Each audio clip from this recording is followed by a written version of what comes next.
ផងថ្វាយទាំងអរដល់ព្រះយេស៊ូវហើយគឺគ្រប់ពេលវេលាខ្ញុំផ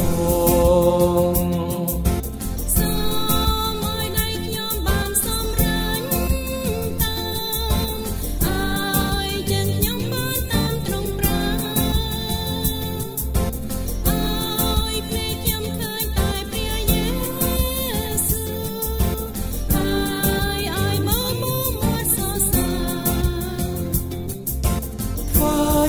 ទាំងអរដល់ព្រះយេស៊ូវហើយសូមឲ្យបបោមាត់សរសើរថ្វាយទាំងអរដល់ព្រះយេស៊ូវហើយសូមឲ្យបបោមាត់សរសើរ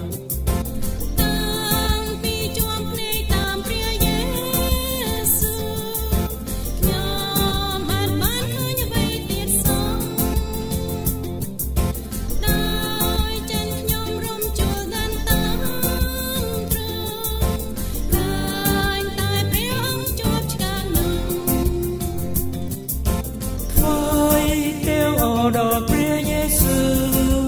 ហើយឃើញតែព្រះអង្គជាប់ឆ្កាងនោះថ្វាយទាំងអរដល់ព្រះយេស៊ូវហើយឃើញតែព្រះអង្គជាប់ឆ្កាងនោះ